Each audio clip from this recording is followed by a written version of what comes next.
Sou o pastor Wellington, é um prazer imenso estar aqui com os irmãos. Nós estamos pastoreando atualmente a Igreja Presbiteriana de Brotas, em Salvador, não é? E tivemos esse privilégio de sermos convidados para vir aqui e falar do Evangelho do Senhor Jesus com os irmãos. Tenho a minha esposa, que é tida como a mulher mais linda do mundo, não é? Janaína de Carvalho Costa, e 2 filhos, que são Mariana e João Henrique. Mariana com 18 anos e João Henrique com 13 anos. Ambos servos de Deus e que têm nos dado muitas alegrias, apesar de todo o trabalho, né? Então tem todas as fases, mas graças ao Senhor estão no Evangelho, servindo a Cristo, e temos a alegria da companhia desses filhos tão amados conosco, filhos da aliança. Irmãos amados, é um prazer imenso conhecer parte da família do Senhor que se encontra aqui em Poá, e é o nosso desejo pregar a palavra de Deus nesta noite, tratando a respeito de um tema. Nós não vamos trabalhar expositivamente os textos bíblicos nesse nosso primeiro contato, mas nós vamos participar de um grupo de estudos e também com a exposição bíblica no final, no domingo, no culto vespertino. Vamos tratar a respeito da pessoa bendita do mediador. E hoje nós vamos tratar a respeito da humilhação de Cristo. Para nós iniciarmos esse nosso contato, eu quero que os irmãos abram a palavra do Senhor na Epístola de Paulo aos Filipenses, conhecido texto da igreja, no capítulo de número 2, Epístola de Paulo aos Filipenses, o 2º capítulo, no versículo 5 a 11, nós temos um texto clássico que fala a respeito da humilhação do Senhor Jesus Cristo e da sua exaltação. Nós vamos falar a respeito da humilhação, e esses versículos que se encontram de 5 a 8 falam a respeito da humilhação. Acompanhe a leitura que farei. Diz assim o texto sagrado: Tende em vós o mesmo sentimento que houve também em Cristo Jesus, pois ele, subsistindo em forma de Deus, não julgou como usurpação o ser igual a Deus. Antes a si mesmo se esvaziou, assumindo a forma de servo, tornando-se em semelhança de homens, e reconhecido em figura humana, a si mesmo se humilhou, tornando-se obediente até a morte, e morte de cruz. Só até aqui, irmãos. Vamos orar. Curve a sua fronte, pedir a iluminação do Espírito Santo de Deus neste estudo que faremos. Amantíssimo Senhor, Deus eterno e poderoso, Criador dos céus e da terra, Deus absoluto que jamais podemos ter acesso, pois Tu habitas, ó Deus, em luz inacessível, e só podemos ter acesso a Ti através do Deus revelado, Cristo Jesus. Ele é, Senhor, a expressão exata do Teu ser, e é em nome dEle que nos achegamos a Ti, na certeza de que seremos ouvidos por conta dos Seus méritos eternos, conquistados perante a Tua face, ó Deus excelso, através da cruz maldita, através da morte terrível, que o Senhor mesmo assim fez com que Teu Filho passasse por ela, de sorte que podemos usufruir, ó Deus, desta grande bênção que é a comunhão com o Senhor.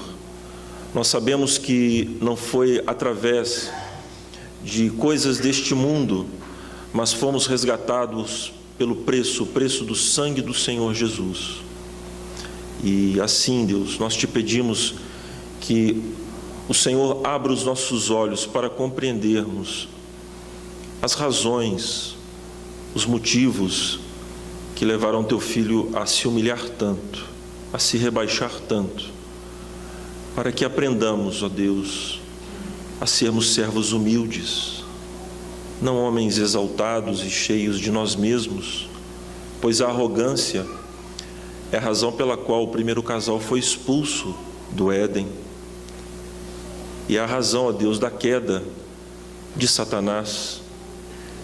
E o Senhor resiste ao soberbo, mas dá graça aos humildes. E assim que nós venhamos a obter o aprendizado a respeito da humildade, mirando em Cristo, mas não somente, ó Deus, obtendo dele um exemplo, mas sendo ele também o poder que atua em nós para sermos servos humildes, quedados aos teus pés, desejosos de aprender da tua palavra e receber do Senhor as bênçãos que nos advêm através da morte e ressurreição de Cristo Jesus. No nome de quem oramos nesta noite, cheios de gratidão em nossa alma, pelo Senhor ter proposto e chamado o teu Filho para ser o mediador da Santa Aliança. Amém.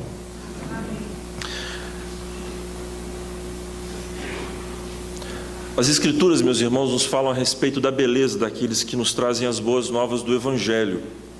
Mas se nós mirássemos os pés de um pregador romeno chamado Richard Wurmbrand, nós ficaríamos horrorizados, porque este homem foi submetido no seu país à tortura perpetrada por aqueles homens que implantaram o comunismo na Romênia. E os pés de Richard era o testemunho de 12 anos de sujeição aos mais terríveis efeitos da tortura. Entre eles, o seu pé era alvo de batidas, de tornaram o pé dele como se fosse uma geleia, de tanto que bateram no seu pé como que uma raquete de madeira, não é?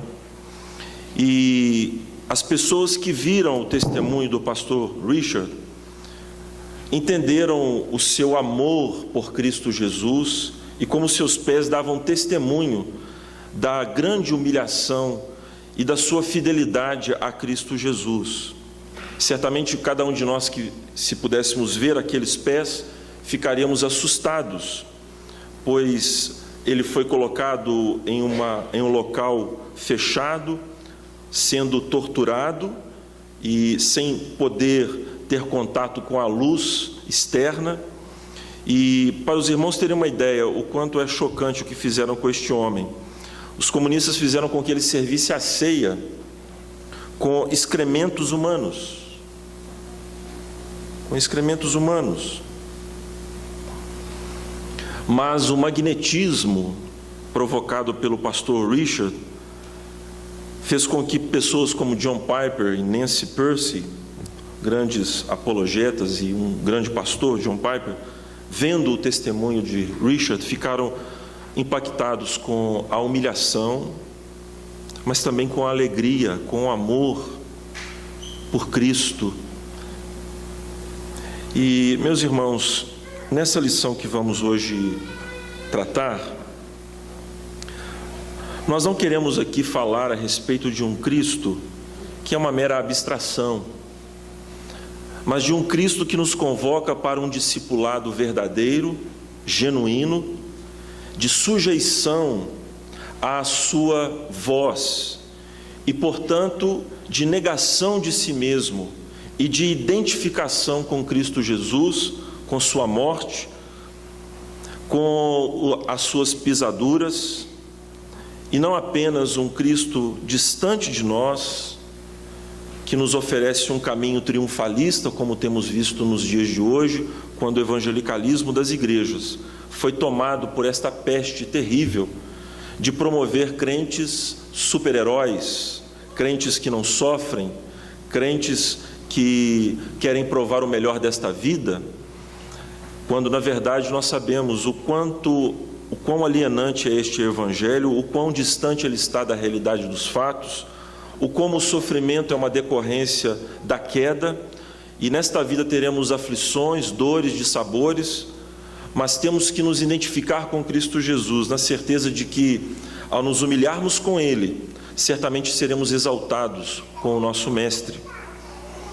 E a vida do Senhor Jesus, meus irmãos, conforme vimos aqui no texto de Filipenses, é claro que nós não vamos ficar inteiramente destituídos da exposição bíblica.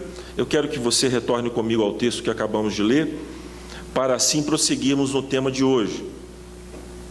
O apóstolo Paulo faz o apelo aos crentes filipenses para que a harmonia que deveria reinar entre eles, no capítulo 1, no versículo 27, nós vemos isso. Paulo convoca esses crentes a viverem, diz lá o texto, acima de tudo por modo digno do Evangelho de Cristo, para que, ou indo ver-vos, ou estando ausente, ouça no tocante a vós outros, que estáis firmes em um só espírito, como uma só alma, lutando juntos pela fé evangélica. E depois no capítulo de número 2, ele diz assim: se há, pois, alguma exortação em Cristo, alguma consolação de amor, alguma comunhão do Espírito, se há entranhados afetos e misericórdia, completai a minha alegria, de modo que penseis a mesma coisa, tenhais o mesmo amor, sejais unidos de alma, tendo o mesmo sentimento. A palavra sentimento é uma tradução tanto quanto infeliz, porque o que Paulo está querendo que estes crentes tenham é uma unidade de propósito, uma comunhão. A palavra sentimento em nossa cultura tem uma conotação muito próxima das afeições, não é? E dos sentimentos propriamente, mas o que Paulo tem em mente é a visão, a perspectiva, o desejo de expressarem a unidade do corpo de Cristo em sua convivência entre eles. E para tanto, meus irmãos, para que esta unidade seja de fato uma evidência da obra do Espírito na vida dos crentes, Paulo, como sempre, aponta para Cristo. Nós temos esse hábito glorioso, inspirado por Deus, na vida do apóstolo Paulo. Quando ele quer falar a respeito do casamento, ele fala a respeito de Cristo.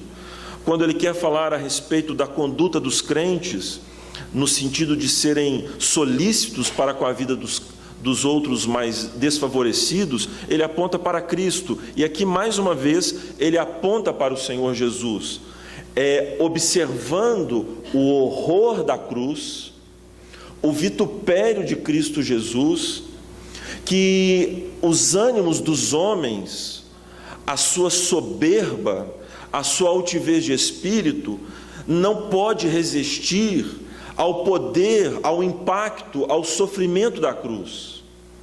Ninguém pode, em sã consciência, tocado pelo Espírito Santo, ao ver Cristo Jesus pendurado no madeiro, ainda reivindicar direitos, pois certamente o sofrimento do Messias foi não apenas exemplar, mas foi algo que Cristo fez por amor dos seus, e certamente se o nosso Mestre agiu assim, é uma loucura que nós queiramos reivindicar de Deus e das pessoas os nossos direitos.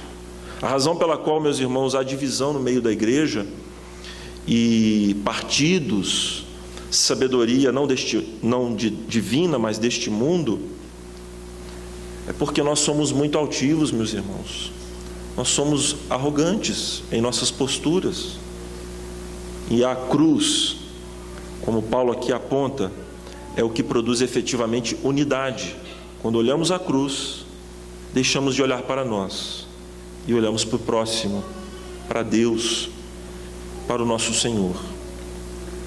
Se queremos de fato uma igreja de pessoas humildes, os nossos olhos têm que estar fitos na cruz e dela extrairmos as lições preciosas, para que assim tenhamos uma vida cristã autêntica e sadia. A humilhação do Senhor Jesus começa na sua encarnação. Irmãos, a ação divina de se fazer um com o homem foi por si só um rebaixamento terrível da parte do nosso Deus. Observe, meus irmãos, que qual foi o pecado em essência dos homens? Não foi que o primeiro casal desejou ser igual a Deus?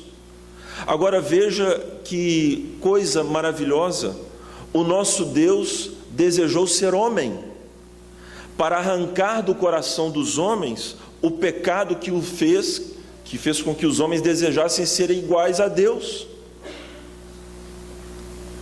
Então, através de um caminho invertido, e somente a sabedoria de Deus poderia fazer isso, o Senhor humilhou o homem e a sua altivez, sendo o homem para mostrar para o homem o que é devido a Deus. E assim, na encarnação, nós já temos, além do milagre dos milagres, pois o eterno penetrou o temporal, e assim o nosso Senhor Jesus se rebaixou a esta condição humilhante. Mas observe, irmãos, que a narrativa bíblica demonstra que o nosso Mestre nasceu em circunstâncias humilhantes. O Senhor Jesus já seria, de fato, humilhado se ele nascesse na parte mais nobre da cidade de Poá. Mas ele nasceu na parte mais terrível, mais alheia e nas condições mais rebaixadas. Assim foi o nascimento do nosso Senhor Jesus Cristo. E a natureza que Cristo assume, meus irmãos, não é a natureza de um Adão antes da queda. Mas as pessoas ficam com essas perguntas, não é? Será que Jesus Cristo adoeceu? Irmãos, nós não temos material bíblico que nos afirme categoricamente que isso aconteceu, mas é muito provável que sim. E isso não afeta em nada a sua divindade, porque a natureza que Cristo Jesus assumiu é após a queda, e ela é uma natureza decaída, sujeita às enfermidades, às aflições deste mundo. As pessoas ficam perguntando, será que Cristo ficou gripado? Não é? As perguntas meio tolas, não é? Mas enfim, assumindo que a queda trouxe todos esses malefícios externos à natureza humana, o Senhor Jesus assume essa natureza. E, portanto, a sua humilhação ainda é maior, porque se ele se humilhasse, sendo Adão antes da queda, ok, mas ele fez isso depois da queda. A gente sabe disso, mas nós não paramos para meditar na humilhação do Redentor. E Deus quis que ele fosse Deus conosco, Senhor, fosse nascido de mulher, sujeito à lei divina. Além desta humilhação relacionada ao próprio nascimento do Redentor, nós temos os seus sofrimentos. E eu quero aqui chamar a sua atenção para esse aspecto que fala a respeito do Senhor Jesus Cristo. João Calvino, o grande teólogo, fala que Cristo Jesus teve uma vida de cruz. Não houve aquele momento de refresco. Nós vivemos num contexto de cultura, irmãos, de homens extremamente mimados, que nós não aceitamos momentos de infortúnio e infelicidade. A cultura oriental, principalmente no Japão, é uma cultura que lida muito melhor do que isso, com os sofrimentos, do que a cultura ocidental. A cultura ocidental é uma cultura eminentemente triunfalista, e nós não sabemos sofrer. Nós não aceitamos essa situação. As pessoas inventam uma enormidade de enfermidades e problemas, porque como se fossem doenças, para requererem o direito de serem felizes. Este é o contexto próprio da nossa cultura. Uma cultura que proclama que os homens têm que ser o tempo todo entretidos. É uma cultura do entretenimento, da felicidade. Olha, veja os programas que estão povoando os nossos aparelhos de TV.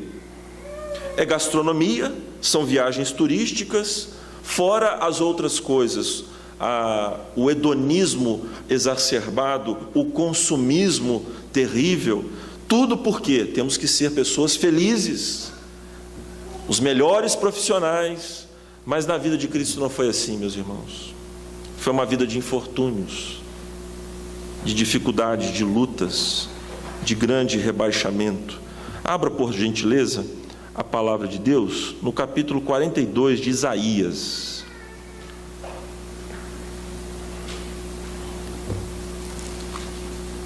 Isaías 42.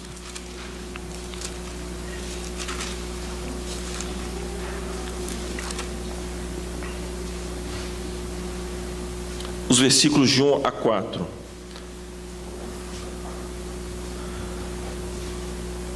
Eis aqui o meu servo, a quem sustenho, o meu escolhido, em quem a minha alma se compraz.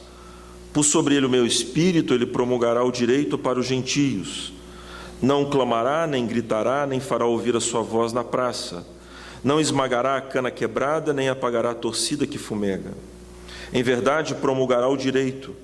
Não desanimará, nem se quebrará até que ponha na terra o direito, e as terras do mar aguardarão a sua doutrina.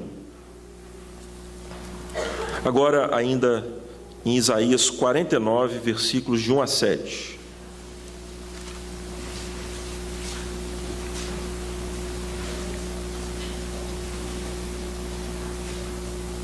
Ouvi-me, terras do mar, e vós, povos de longe, escutai. O Senhor me chamou desde o meu nascimento, desde o ventre de minha mãe, fez menção do meu nome e fez a minha boca como uma espada aguda, na sombra da sua mão me escondeu. Fez-me como uma flecha polida e me guardou na sua aljava. E me disse: Tu és o meu servo, és Israel, por quem hei de ser glorificado. Eu mesmo disse: debalde tenho trabalhado, inútil e vãmente, gastei as minhas forças. Todavia, o meu direito está perante o Senhor, a minha recompensa perante o meu Deus.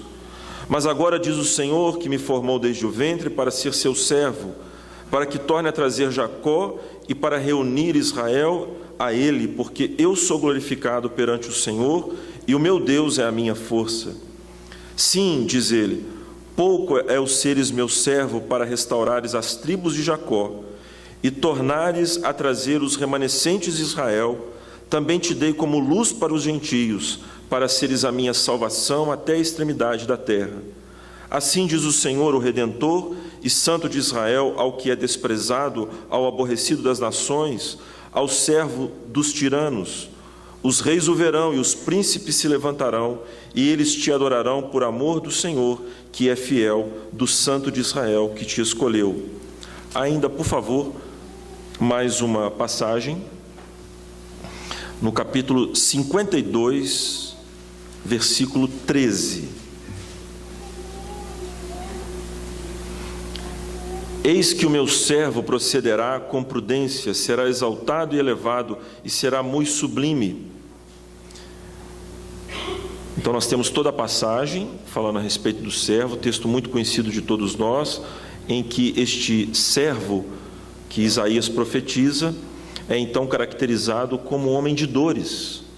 Eu não vou ler tudo, mas apenas o versículo 7. Ele foi oprimido e humilhado, mas não abriu a boca. Como cordeiro foi levado ao matadouro, e como ovelha muda perante os seus tosqueadores, ele não abriu a boca. Então, meus amados irmãos, aqui Isaías está falando a respeito do Eved, o servo, a palavra Eved em hebraico, que fala a respeito deste escravo. E quando então o Senhor Jesus lava os pés dos discípulos, nós temos a expressão exata desta dimensão a respeito do ministério do Senhor Jesus. Ele é o escravo, o que veio não para ser servido, mas para servir. E nesta empatia messiânica, nesta atribuição de sofrimentos ao Messias, era necessário que ele assim o fosse, que ele se identificasse conosco nas nossas mazelas, nas nossas lutas, nas nossas dores, a fim de que não houvesse da parte dos homens desculpa alguma quanto à distância entre Deus e o homem. É mais ou menos assim para os irmãos me entenderem.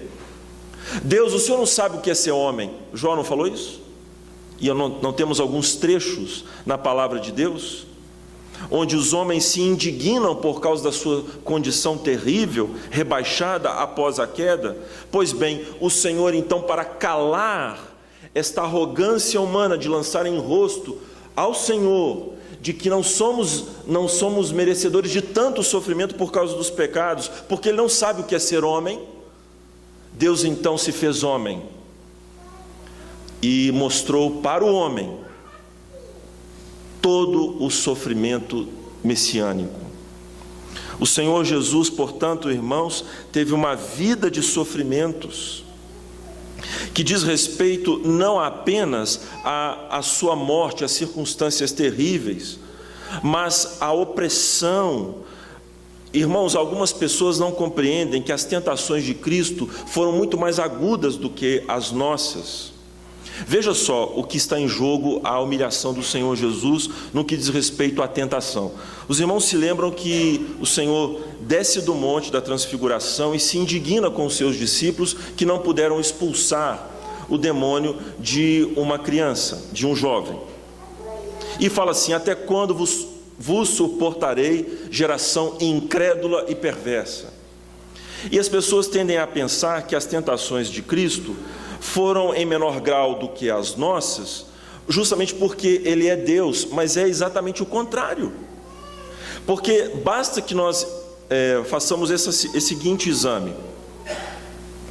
Quando estamos andando na presença de Deus, temendo o seu santo nome, sujeitando-nos à sua palavra, nós ficamos sensíveis ao pecado. E o pecado, então, quando observamos neste mundo, na vida das pessoas, ou até mesmo quando estamos nesta caminhada firme e consciente com Deus, mas temos algum tropeço, aquilo então, irmãos, nos vem como aguilhões.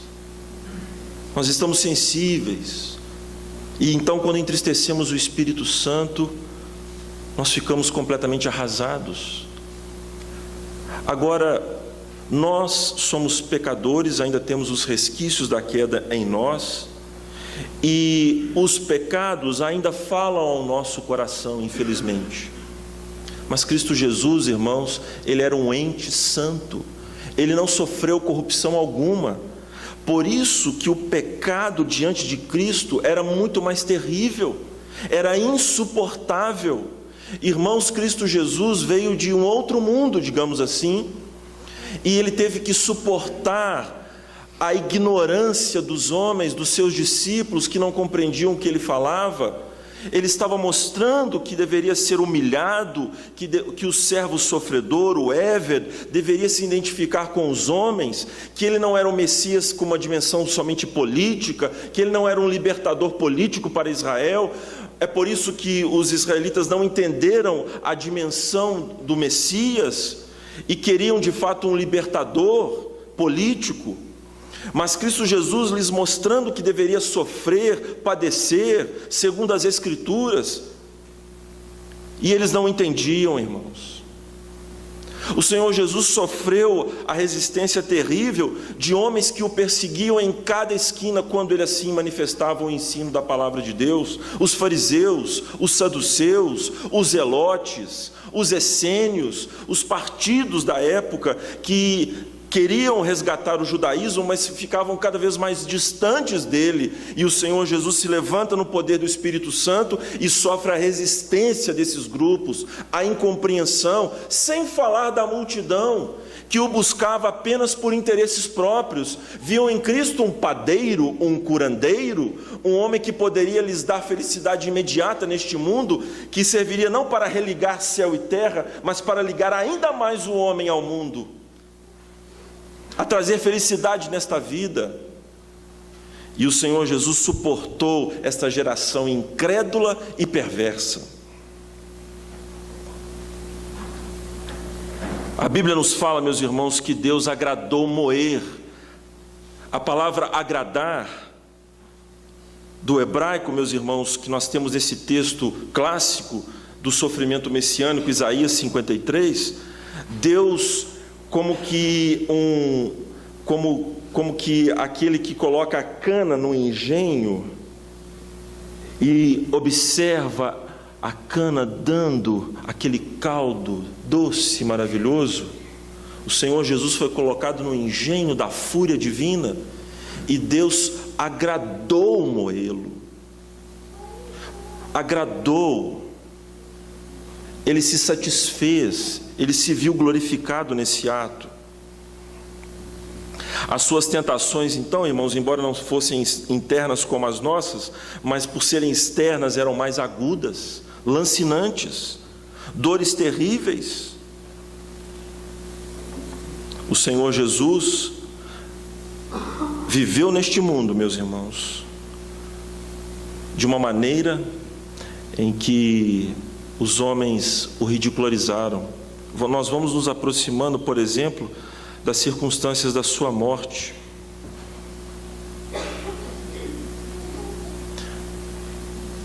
O sofrimento, o abandono, a solidão, não ter onde reclinar a cabeça, a incompreensão.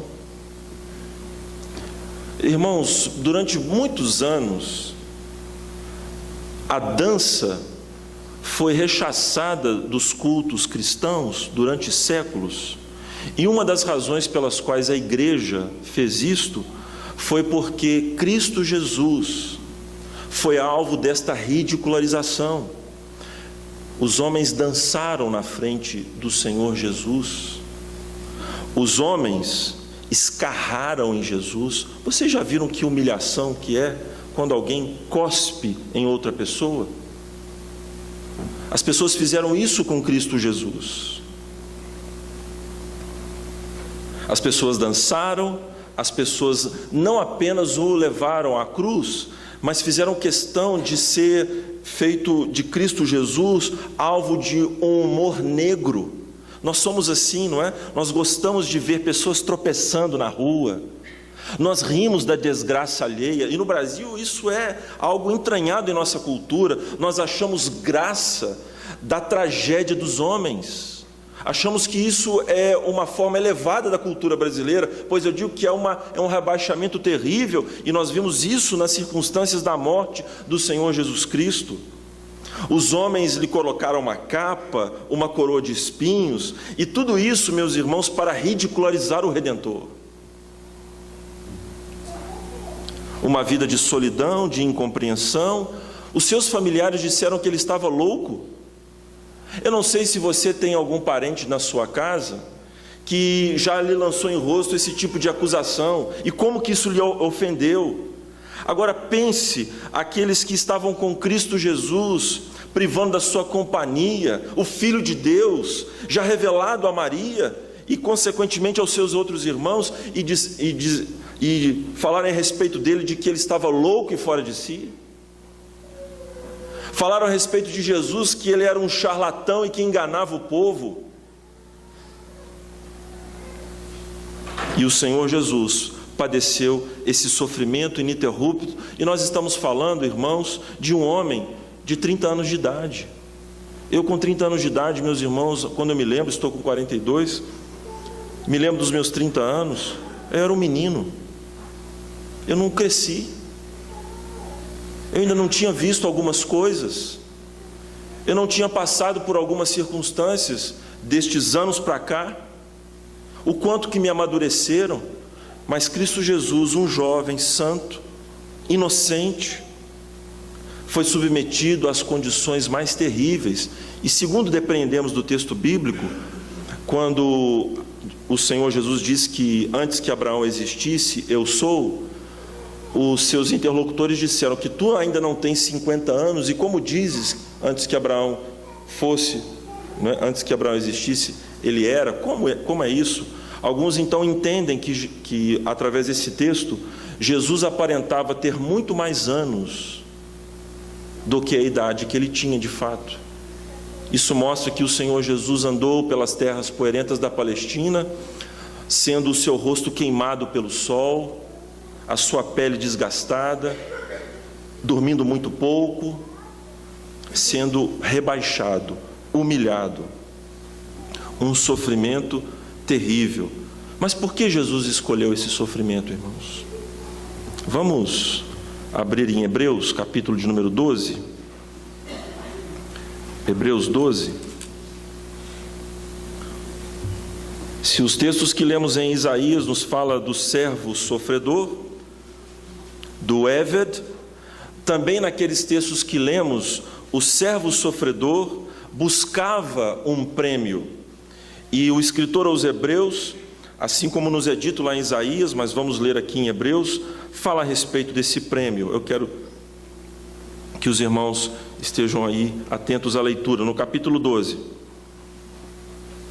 Portanto, também nós, visto que temos a rodear-nos tão grande nuvem de testemunhas, desembaraçando-nos de todo o peso e do pecado que tenazmente nos assedia, corramos com perseverança a carreira que nos está proposta, olhando firmemente para o autor e consumador da fé, Jesus, o qual, em troca da alegria que lhe estava proposta, não é a alegria mundana, é a alegria que o Pai lhe ofereceu caso ele fosse vencedor na obra e na missão que o Pai lhe dera. Em troca dessa alegria, objetivando esta alegria, a alegria de trazer muitos filhos para Deus, de reunir judeus e gentios à mesa com o Pai, a alegria de ser glorificado a partir de almas resgatadas, que são como demônios encarnados. Pois Deus não salva demônio, embora o quilate do seu pecado seja o mesmo que o nosso, mas Deus decidiu salvar homens, se fazendo um com eles, meus irmãos, e esta é a alegria celestial. Em troca desta alegria que estava proposta, veja aí a continuidade do texto, no versículo 2: suportou a cruz, não fazendo caso da ignomínia, e está sentado à destra do trono de Deus. Considerai, pois, atentamente aquele que suportou tamanha oposição dos pecadores contra si mesmo, para que não vos fatigueis desmaiando em vossas almas. Então observe, meus irmãos, como que o escritor aos Hebreus entende que olhar firmemente para o autor e consumador da nossa fé é olhar para os seus sofrimentos, para a sua humilhação e também para o desejo que ele tinha através da cruz de alcançar a alegria. Irmãos, o Senhor Jesus advertiu os seus discípulos quanto à superficialidade deste mundo, como que a alegria que o mundo nos oferece, essa alegria falastrona, faceira, gabola, onde os homens se acham, essa alegria passa, meus irmãos. Essa alegria é passageira, ela é fugaz, não há nada que possa deter o sofrimento de nos atingir. Neste mundo teremos aflições, e Cristo Jesus, quando ele se encarna e sofre, ele está demonstrando a natureza da queda, meus irmãos, as consequências terríveis que o pecado impôs sobre o mundo, e o Senhor Jesus, ele deu este testemunho realista: a vida é assim. Como então alguém se coloca a dizer, pare de sofrer? Que religião estúpida, meus irmãos, que mentira diabólica, quando na verdade o testemunho vigoroso do Messias é de que este mundo nós teremos aflições, mas não quer dizer que não teremos alegria. A paz o Senhor Jesus nos dá, não dá como o mundo a dá. Ele fala com os discípulos que ele disse as coisas que disse para que a alegria dele estivesse no coração dos seus discípulos. O apóstolo Paulo, quando estava preso, e então escreve a sua carta mais alegre, a carta aos Filipenses, ele ordena, ele não pede, é ordenança apostólica: alegrai-vos, alegrai-vos no Senhor. A alegria no Senhor, a alegria do Senhor é a nossa força, e é uma alegria que é aquela alegria do justo que vive pela fé. Ainda que a figueira minta, tudo ao nosso redor destruído e carcomido, este era o cenário de Cristo Jesus, mas ele se alegrou no Deus glorioso, no Deus poderoso, na promessa que o Pai lhe fez de lhe dar muitos para a sua glória. Mas ainda temos, meus irmãos, a morte do Messias. Não poderia Jesus morrer num sofá? Vocês já pensaram nisso? Por que Jesus se humilhou? Agora ele poderia morrer no sofá, e já seria uma morte extremamente terrível. Os irmãos já viram quanto é humilhante alguém definhar num leito de enfermidade? Ou os irmãos acham que é uma morte menos traumática? É terrível. Se você já teve a oportunidade de visitar uma pessoa cancerosa, e alguns até chegam a dizer que quando você coloca a agulha para dar algum medicamento a uma pessoa cancerosa, o câncer às vezes tomou tal dimensão que você consegue sentir o cheiro, e é um cheiro terrível, podre. O Senhor Jesus não poderia ter morrido assim? Não, irmãos. O Senhor Jesus teria que morrer de uma morte maldita, virulenta, judicial. É morte maldita, morte de cruz. E as pessoas, meus irmãos, infelizmente não têm ideia do que é Jesus dependurado no Calvário. Irmãos, no Gólgota ficavam espalhados corpos, pedaços de carne putrefada, humana. As pessoas romantizam o Gólgota, mas as condenações romanas, aquela que nós temos narrada nos evangelhos, é uma das tantas que foram feitas pelo Império Romano. Nós temos descrições, por exemplo, de condenações, de execuções de 500 homens de uma só vez. Então pense como o lugar ficava fétido, terrível, nojento, asqueroso. O Senhor Jesus foi colocado ali, meus irmãos, e como se isso não bastasse, veja, quantos de nós não ficamos completamente atônitos quando de maneira distraída o nosso corpo de alguma maneira fica exposto? O Senhor Jesus, meus irmãos, teve as suas genitálias expostas, ficou nu. Que vexame, meus irmãos, que rebaixamento,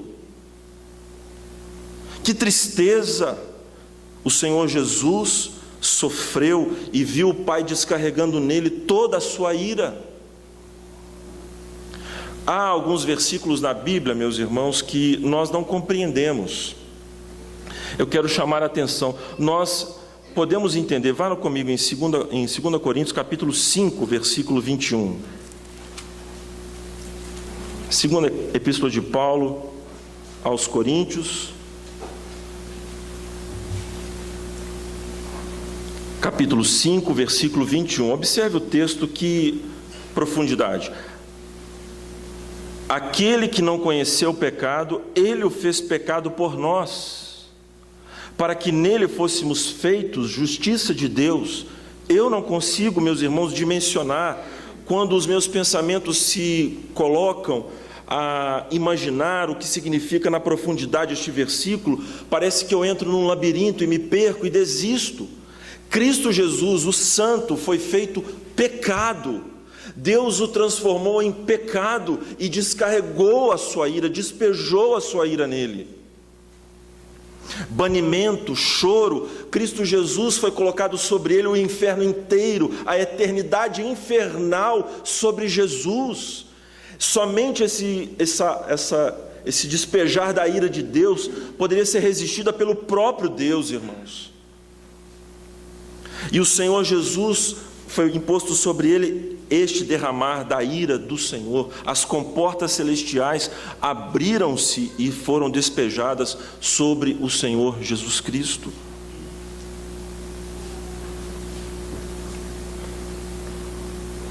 Meus irmãos, muitas pessoas no Gólgota vomitavam, não suportavam o nojo, além disso o sofrimento. A cena é terrível. O filme de Mel Gibson, ele não entende essa dimensão. Quando Mel Gibson, na Paixão de Cristo, ele dimensiona o sofrimento de Jesus a partir dos sofrimentos no seu corpo, ele apenas tangencia. Jesus Cristo, meus irmãos, era muito homem para sofrer aquele sofrimento no corpo e muito mais. Quando o Senhor Jesus, ele pede ao Pai que passe dele o cálice, é sobre esta ira que Cristo está orando. Porque, irmãos, por mais terrível que foi a condenação romana, por exemplo, muitos já morriam no próprio açoitamento. Nós sabemos que um pedaço de madeira com 7 tiras de couro, cravejadas de bolinhas de chumbo, eram utilizadas para, com o dorso virado do condenado, ser açoitado. Então as suas costas ficavam como uma geleia. E as pessoas, já muitas delas morriam de tanta dor, porque as suas as suas costelas já ficavam expostas. Mas essa não foi a maior dor, irmãos. A maior dor foi o meu pecado, o seu pecado. E essa morte não foi uma morte como uma maquinaria, não é? O Senhor Jesus abriu seus braços e ofertou o seu sangue para aqueles que puderem, quiserem. Não, irmãos, foi uma morte substitutiva, vicária. Ele tinha em mente a minha vida. Quando Paulo então fala aos Gálatas, ele me amou e se entregou por mim. Ele não está falando de um Cristo que morreu indiferentemente por pessoas. Sim, ele morreu por milhares de pessoas, mas foi por cada vida especificamente.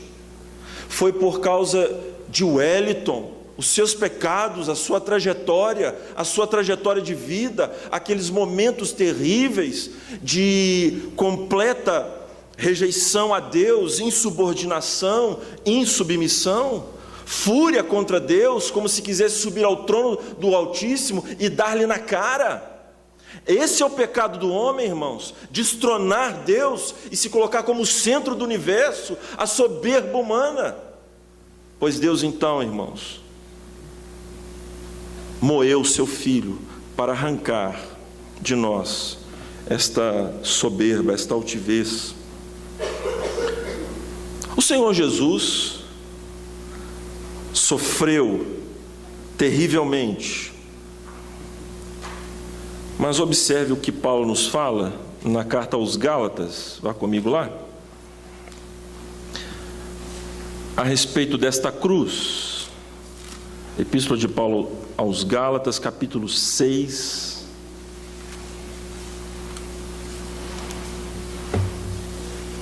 versículo 14. Mas longe esteja de mim gloriar-me senão na cruz de nosso Senhor Jesus Cristo, pelo qual o mundo está crucificado para mim e eu para o mundo. Irmãos, aqui está aquilo que Deus fez pelo seu Espírito, nos unindo a Cristo. Quando o Senhor Jesus disse que ao ser levantado da terra, Ele atrairia todos a Ele. Irmãos, a cruz de fato é um escândalo e loucura para a maneira com que os homens olham para a cruz e veem nela um símbolo de derrota, de fraqueza, mas para o salvo, o eleito, essa cruz tem para nós atrativos sem fim. E nós somos atraídos não apenas, irmãos, pelos sofrimentos, porque de fato a cruz provoca isso em nós, um justo sendo injustamente crucificado, desta maneira tão humilhante, mas não é apenas isso que a cruz provoca, este fascínio pela dor do Messias, mas a cruz provoca um desejo de nos identificarmos com a cruz. Nós desejamos falar: Senhor, desce daí, para eu estar aí. Este é o clamor do fundo da alma dos eleitos. O que mais lhes atrai, meus irmãos, é a cruz. Por isso que o evangelho que temos que pregar é o evangelho da cruz, porque é o evangelho da cruz que atrairá os filhos de Deus. Não é o evangelho da glória, o evangelho do bem-estar, é o evangelho da dor, do sofrimento, que produzirá alegria verdadeira nos homens, meus irmãos. Paulo sabe disso, então ele se vê pendurado com Jesus. Não é que ele assiste o Gólgota, não, é que ele vê o Gólgota da cruz. Ele não assiste à cruz, ele está na cruz com Jesus. E assim as suas mãos é como se estivessem de fato com os cravos. Os seus pés estão presos, ele não pode andar onde ele quer mais. Os seus pensamentos estão perfurados pela coroa de espinhos, que agora não alfinetam a sua consciência, mas que libertam a sua consciência e prendem a consciência à voz de Cristo, à sua palavra. Agora o seu lado foi vazado, não para escorrermos as nossas vaidades, para querermos nos assemelhar às coisas deste mundo, meus irmãos, Nós queremos que o nosso lado seja vazado porque queremos nos colocar como Cristo. Nós não queremos sair da cruz até que a obra de Deus seja feita e nos mate por completo. A cruz é para nós, irmãos, mortificação, poder de Deus, para a salvação de todo aquele que crê. É um instrumento para a nossa justificação, para a nossa santificação. Como se isso não bastasse, irmãos, as circunstâncias da morte, a morte de cruz do Messias, houve ainda o seu sepultamento. O sepultamento acrescentou ainda mais humilhação ao Senhor, irmãos. Veja que o Messias está numa descendente e parece um carro desgovernado, capotando, e que nos desespera, porque parece que não vai parar. Parece que não vai parar. Ele adentrou a região dos mortos. A sentença que era contra os pecadores, o Messias devia cumprir toda a justiça e estar na região dos mortos.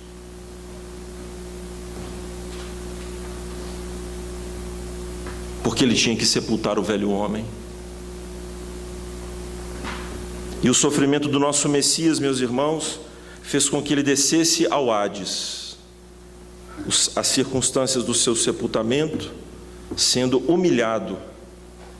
Embora nós saibamos que ele foi sepultado entre os ricos, mas o fato de descer ao pó, quem criou o homem do pó, reflete esta humilhação, esta identificação. E as pessoas nos perguntam, não é? E aqui é um momento de nós desfazermos alguns enganos, não é? Quando Jesus morre e desce à região dos mortos, ele desceu no inferno? É certo que não, porque ele falou com o ladrão da cruz, que não é o bom ladrão, todos os ladrões são ladrões mesmos, e mereciam estar ali, mas ele disse que hoje mesmo ele estaria com ele no paraíso. Então, irmãos, o Senhor Jesus, ele atravessou. Nós não sabemos exatamente o que isso significa, mas a sua alma não viu corrupção. E ele de fato desceu à mansão dos mortos, mas a sujeição a este momento cumpriu toda a humilhação que o Senhor Jesus deveria passar. Algumas aplicações, além daquelas que já fizemos ao longo do estudo, para as nossas vidas. Meus irmãos, a humilhação, a humildade é a marca do Salvador. O Senhor Jesus disse que ele é humilde de coração. O que é a humildade, irmãos? John Piper tem um discernimento muito interessante a respeito da humildade, se baseando em Cristo Jesus e todas as circunstâncias da sua morte. John Piper diz que as prerrogativas bíblicas para que os crentes sejam humildes não é para livrá-los da acusação de arrogância, porque o homem mais humilde, que foi Cristo Jesus, foi acusado de arrogância. O Senhor Jesus, ele era humilde de coração e foi acusado de soberba, de ser arrogante. E muitos de nós, meus irmãos, nós queremos nos camuflar, fazer um teatro com os trejeitos que a nossa cultura reconhece como sendo símbolos de humildade. Então, por exemplo, eu sou mineiro, e lá em Minas tem aquela pessoa que é humilde. Os irmãos já viram a pessoa humilde? A fulana é humilde, é a pessoa que tem aqueles trejeitos, Irmãos, a Escritura não fala a respeito disso. A humildade, como diz Jonathan Edwards e John Piper reproduz, é um reconhecimento de quem nós somos diante de Deus, com as nossas capacidades e debilidades. Quem diz que nós somos e lavra a sentença a nosso respeito não somos nós mesmos e nem os outros. Muitos de nós ficamos preocupados com o que os outros vão dizer a nosso respeito, mas humildade, meus irmãos, é ser quem de fato somos na presença de Deus. Por isso, aquele que é justificado e foi desnudado da justiça própria e vestido com o Evangelho, este vive neste mundo, diante dos homens, sem temor, porque quem sabe o que ele é? Somente Deus. E como então nos diz John Owen, o que o homem é o que ele é de joelhos e nada mais. Quando você entra no recôndito do seu quarto e ali ora a seu Deus, ali está quem você de fato é. Por isso, irmãos, não sejamos o homem de ânimo dobre, o homem de duas caras, o homem inconstante, o homem com alter ego, que tem uma máscara para a sociedade e outra para a casa, outra para nós mesmos, e passamos a acreditar até que essa pessoa do Facebook somos nós. Não, meus irmãos, nós podemos criar as nossas máscaras, mas quem nós somos, arrogantes e soberbos, quem dá o veredito a nosso respeito, meus irmãos, é o nosso Deus. Ser humilde é ser quem somos na presença de Deus, sem artifícios, sem camuflagens. Deus, meus irmãos, Ele quer nos mortificar, quer que o seu Espírito produza em nós esta humildade que esteve em Cristo Jesus, nos assemelharmos ao nosso Mestre, no seu caminho de humilhação. Olha, irmãos, na vontade declarada de Deus, na sua palavra, na sua vontade revelada, nós somos chamados a obedecer a palavra em toda e em qualquer circunstância. Mas nós não nos guiamos, irmãos, pelos resultados, porque se fosse assim, o Senhor Jesus teria que ter os melhores resultados, mas Ele teve simplesmente na sua vida os piores resultados por conta da sua obediência. Nós obedecemos, meus irmãos, por causa da verdade. Não ficamos constrangidos pelos resultados, que nos leva ao pragmatismo. Eu vou agir assim, porque assim eu vou me dar melhor. Muitas vezes, meus irmãos, obedecer à verdade é escolher o caminho mais difícil, o caminho mais terrível, o caminho mais estreito. Mas pode ter certeza de uma coisa, meu amado irmão, que seguirmos o caminho de submissão à palavra é o caminho da humildade. E assim nós vamos nos livrar das máscaras de querermos, com os nossos trejeitos, com os nossos maneirismos, com as nossas performances, queremos agradar os homens, queremos fazer com que eles nos olhem melhor. Então ficamos psicopatas, neuróticos e passamos a agir de acordo com o gosto do freguês e não de acordo com a palavra de Deus, porque temos medo das acusações dos homens, temos medo do que as pessoas vão dizer a nosso respeito. Mas se queremos de fato trilhar um caminho de humildade, meus irmãos, humildade é se colocar sujeito à voz de Cristo na sua palavra.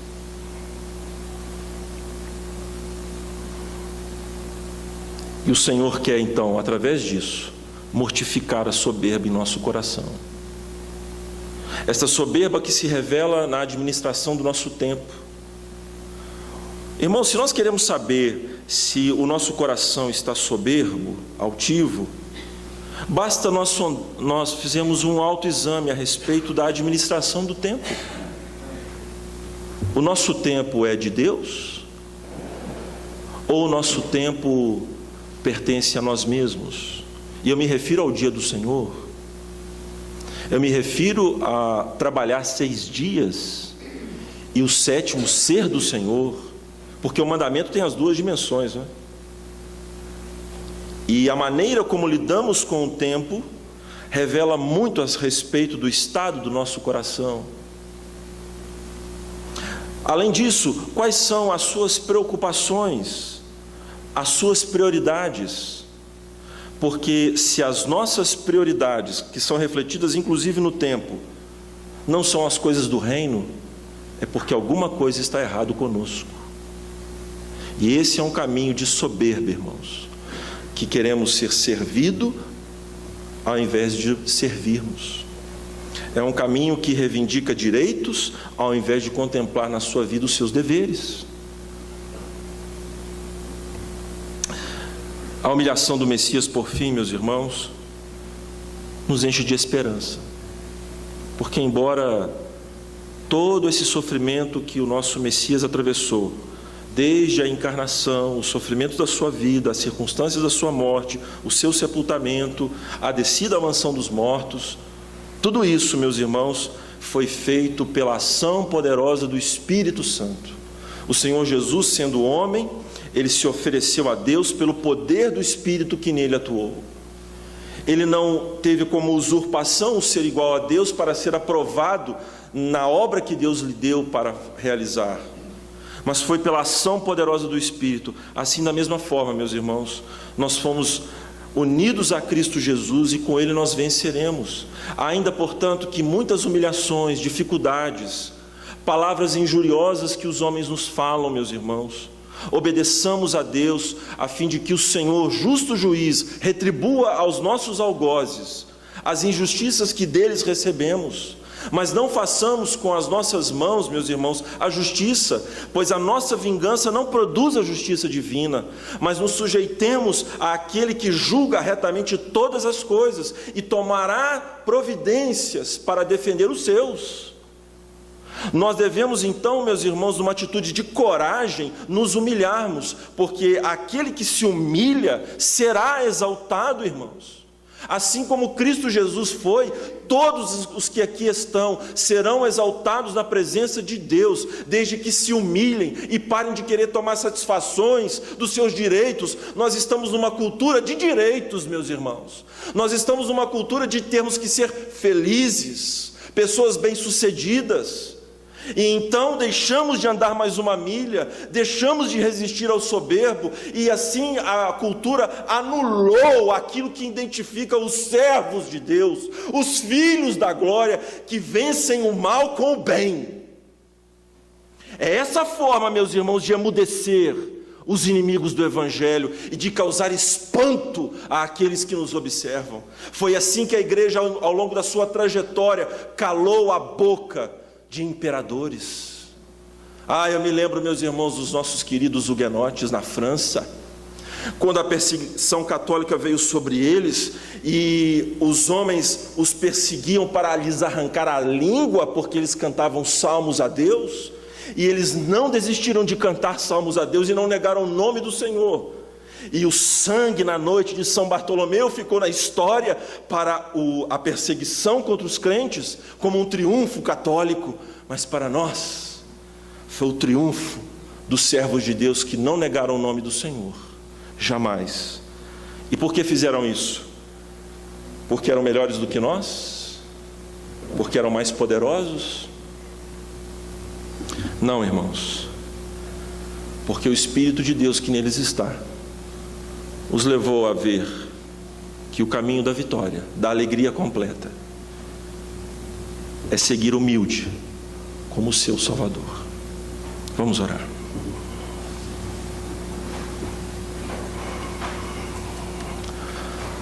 Senhor, nós te louvamos por esta reta esperança de passarmos os sofrimentos desta vida de cabeça erguida.